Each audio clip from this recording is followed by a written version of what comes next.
Welcome to Pharma E-Classes, the video series for pharmacy students. And my name is Vishakha Chauhan. I am working here as Assistant Professor in Smriti College of Pharmaceutical Education, Indore. This is the Quality Assurance class, and today the topic which we are going to discuss is Master Formula Record, which is also called as the MFR. So let's begin with the topic. Firstly, we'll see कि what is MFR means. हम देखेंगे कि standard meanings क्या होते हैं, उसकी proper definitions क्या हैं और क्या स्टेप्स हैं जिससे हम MFR प्रिपेयर कर सकते हैं, कौन कौन सी चीजें हैं जो MFR डॉक्यूमेंट के लिए जरूरी होती हैं. Let's begin with the very first one. MFR is a master document for any pharmaceutical product. जब हम कोई फार्मास्यूटिकल प्रोडक्ट प्रिपेयर करने के लिए जब उसका फॉर्मूला रेडी करते हैं तो हमें जब पहले बनाए हुए फॉर्मूला की जो रिकॉर्ड होती है, जो एक मास्टर फाइल होती है, मास्टर फाइल उसे इसलिए कहा जाता है क्योंकि वो मेन फाइल होती है जिसमें सभी तरीके के फॉर्मूला रिलेटेड, प्रोसीजर रिलेटेड और मतलब एक रिकॉर्ड की तरह रखा जाता है जिसमें कौन कौन सी अगर कोई इवैल्यूएशन के दौरान अगर कोई मिस्टेक्स आई हैं, अगर फॉर्मूला में कोई चेंजेस किए गए हैं, तो जो भी प्रोज एंड कॉन्स हैं किसी भी मेथड के, वो दोनों जो है आपको एमएफआर में एक बार एक्सपीरियंस हो जाते हैं तो आपके एमएफआर में एक रिकॉर्ड की तरह सेव हो जाते हैं, ताकि नेक्स्ट टाइम आप अगर वही फॉर्मूला को यूज करके कोई दूसरा प्रोडक्ट बनाने की कोशिश करें या कुछ रिलेटेड प्रोडक्ट को अगर आप फिर से नए बैच में बनाना चाहें तो उसके लिए आप इस मास्टर फाइल को एज अ रेफरेंस यूज कर सकते हैं. बहुत ही इंपॉर्टेंट डॉक्यूमेंट होता है. जब डॉक्यूमेंटेशन की बात आती है कंपनी के, तो एक एमएफआर एक बहुत इंपॉर्टेंट डॉक्यूमेंट होता है जो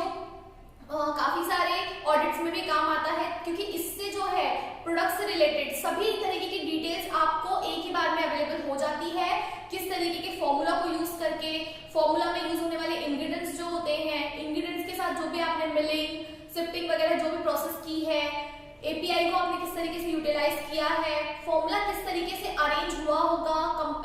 जिससे जो है हमारा प्रोडक्ट जो है ज्यादा अच्छे तरीके से अपने आप को यील्ड में मतलब कन्वर्ट कर सके,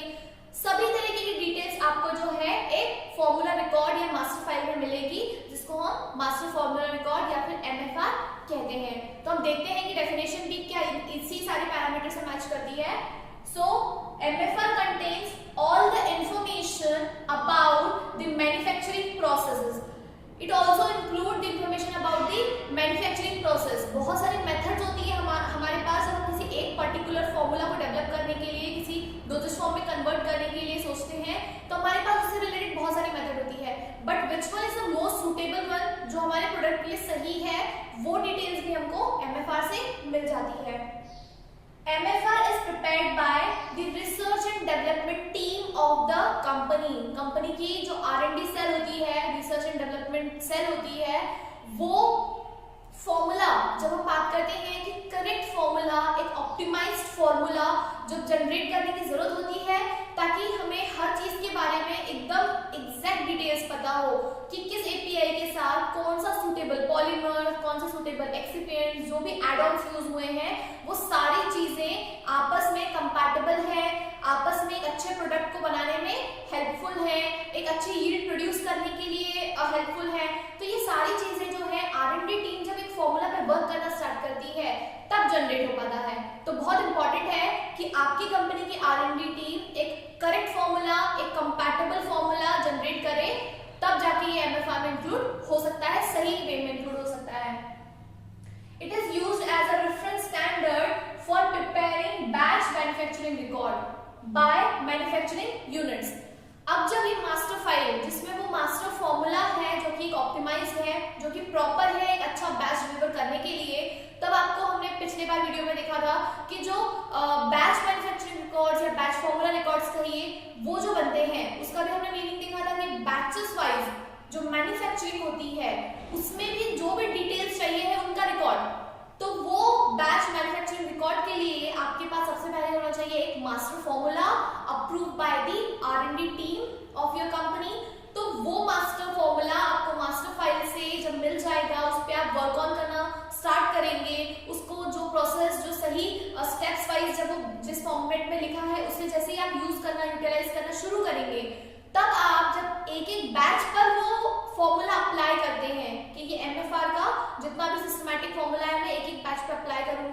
then you will get the batch manufacturing record of each batch, कि हर बैच से रिलेटेड आपने जब वो चेंजेस अप्लाई करे हैं, आपने जब वो प्रोसेस यूटिलाइज करी है, तो एक एक बैच से रिलेटेड वो सारी डिटेल्स भी आपके पास हो जाएगी. So you need a master file और master formula record to create a good batch manufacturing or batch formula record. Then if we talk about the exact definition or the correct definition of the master formula record or the MFR, it is a document or a set of document. It might be a single or a set of document जो specify करेगा आपको the starting material with their quantities, मतलब कि जो starting material जैसे कि हम R&D में फॉर्मूला जनरेट करने की बात कर रहे हैं, उसको ऑप्टिमाइज करके उसको अप्रोप्रिएट बनाने की बात कर रहे हैं, लेटर ऑन उसको प्रोसेस करने की बात कर रहे हैं, एंड पैकेजिंग की बात कर रहे हैं, तो it involve packaging material as well together with the description of procedures. ये सारी चीजों के अलावा हम इन सबको ऐड ऑन करेंगे ही. इसके अलावा क्या पॉइंट ऐड ऑन है इसमें कि आपके पास एक करेक्ट प्रोसीजर होना चाहिए. अगर हमें जो एसओपीज मिलती हैं उसमें भी अगर कोई चेंजेस होते हैं या हम अपने प्रोडक्ट के अकॉर्डिंग उसमें कोई चेंजेस मेंशन करते हैं, तो वो बहुत अच्छे से आपको आपके एमएफआर में मिलेगा कि कौन कौन से चेंजेस करने की वजह से हमारे प्रोडक्ट की यील्ड जो है वो एसओपी फॉर्मूला से भी अच्छी हुई है. कभी कभी अगर रिक्वायर्ड होता है या ऐसा कोई ऑप्टिमाइजेशन आपको आपके प्रोडक्ट के according all of a sudden करना होता है, तो ये डिटेल्स आपको पर्टिकुलर प्रोडक्ट से related batch manufacturing record and उसके फॉर्मूला रिलेटेड डिटेल्स, सारी मेन डिटेल्स आपको उसके एमएफआर दैट इज की मास्टर फॉर्मूला फाइल या मास्टर फॉर्मूला रिकॉर्ड में अवेलेबल हो जाती है. Precautions required to produce a specified quantity of finish product. हमें फिनिश प्रोडक्ट जिसको हम अपना फाइनल फॉर्मुलेशन बोल रहे हैं वो चाहिए एक स्पेसिफाइड क्वांटिटी में, जिसे हमने यील्ड कहा था अभी, कि हमें जितना एक बार के प्रोसेस में जितना यील्ड या जितना स्पेसिफाइड क्वांटिटी हमारे फिनिश प्रोडक्ट का मिलना चाहिए वो प्रोड्यूस करने के लिए हमें जो प्रिकॉशंस लेना है उस प्रोसीजर्स के साथ, यानी कि हमने कहा ना कि जो एसओपी होती है उसमें भी अगर कुछ छोटे मोटे चेंजेस करने से आपका प्रोडक्ट बेटर हो सकता है, तो वो चेंजेस, वो प्रिकॉशंस, वो सारी डिटेल्स आपको एमएफआर में अवेलेबल हो जाती है. As well as processing instructions भी इसमें दिए रहते हैं, including the in process controls. That means कि when you evaluate the product और सर्टेन पैरामीटर्स, जिससे आपको कंफर्म हो जाए, अश्योर हो जाए कि प्रोडक्ट जो है इट्स डैप्ड विद इंटेग्रिटी, तो वो सारी चीजें आपको इन प्रोसेस कंट्रोल्स या इवैल्यूएशन पैरामीटर्स, इन सब चीजों की डिटेल भी एमएफआर में आप इंक्लूड कीजिए, ताकि अगली बार जो है वो एक अच्छा प्रोडक्ट बार बार अच्छी यील्ड प्रोड्यूस करने के लिए यूटिलाइज एज रेफरेंस हो सके. तो ये थी उसकी एग्जैक्ट डेफिनेशन या उसकी स्टैंडर्ड डेफिनेशन की what is MFR. Now there shall be MFR relating to all manufacturing procedures for each product and batch size to be manufactured. अब हर बैच के हिसाब से हर एक छोटी छोटी प्रोसीजर को चेंज करके जो भी रिकॉर्ड मेंटेन करने की जरूरत है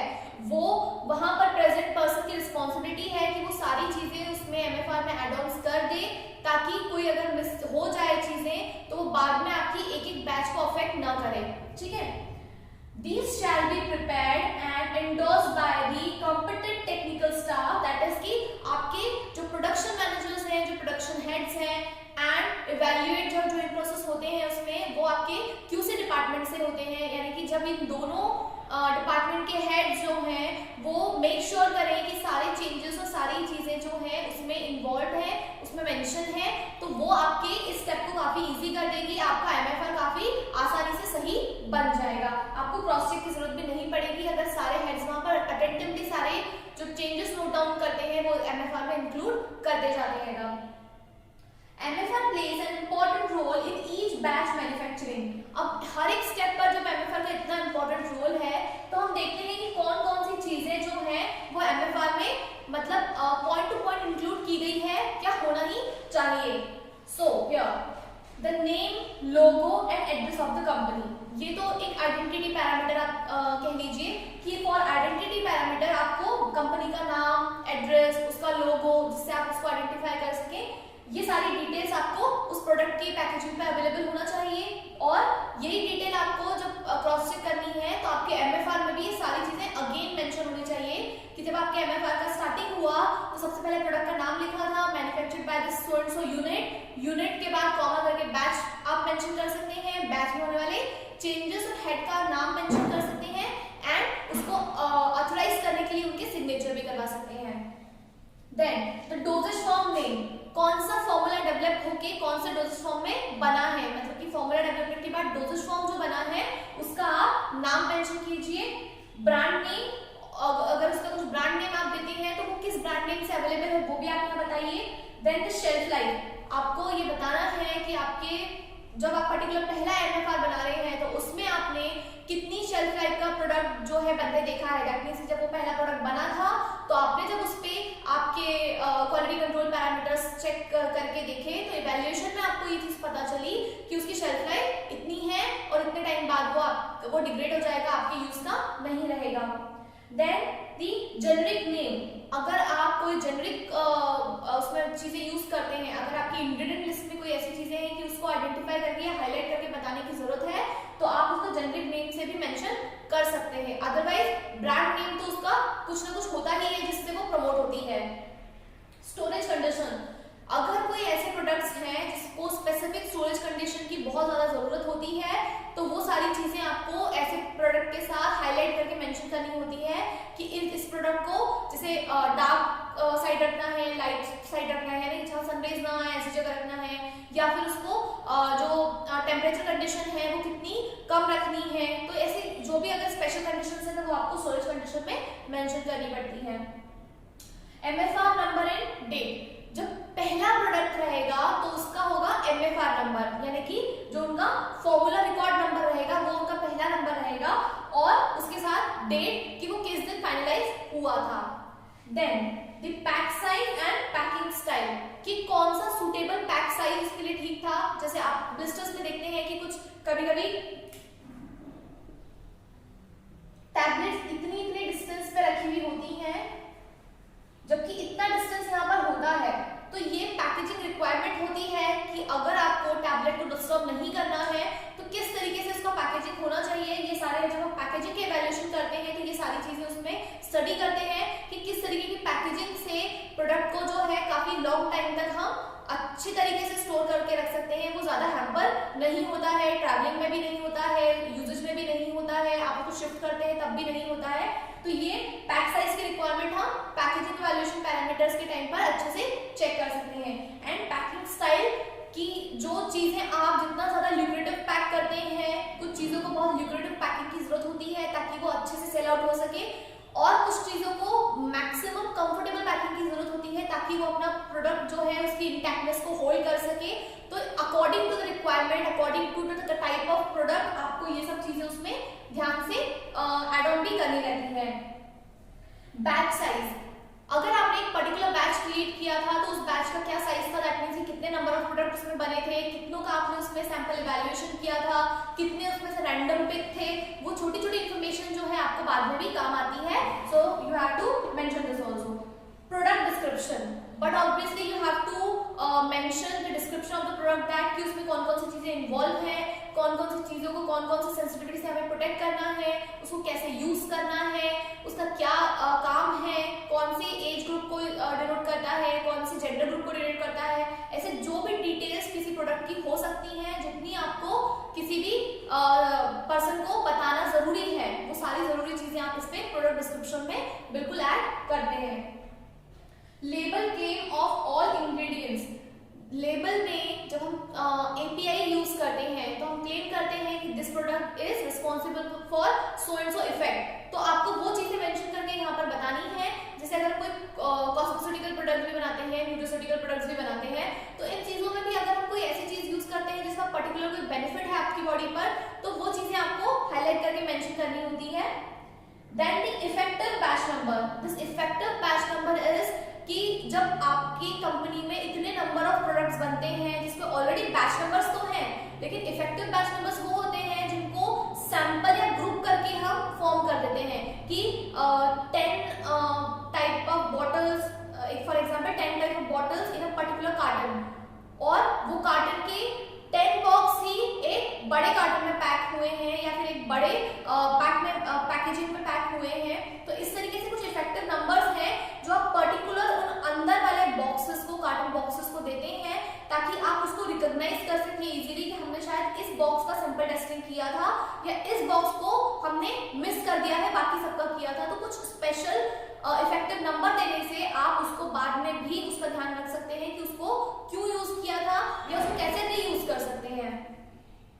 Then the authorization by QA and the production. Firstly, you have to authorize by the production department head or the manager, and later on you have to do it by the QA manager or the QA head. तो आपका documentation part जो है वो काफी strong हो जाएगा और आपको सारी चीजें रिलेटिवली पता होंगी पहले से कि किस चीज को लेकर आपको कितनी भी डिटेल चाहिए है। तो आपके MFR में मैक्सिमम नहीं, ऑलमोस्ट सभी डिटेल जो है इसमें अवेलेबल है। तो दिस इज अबाउट दी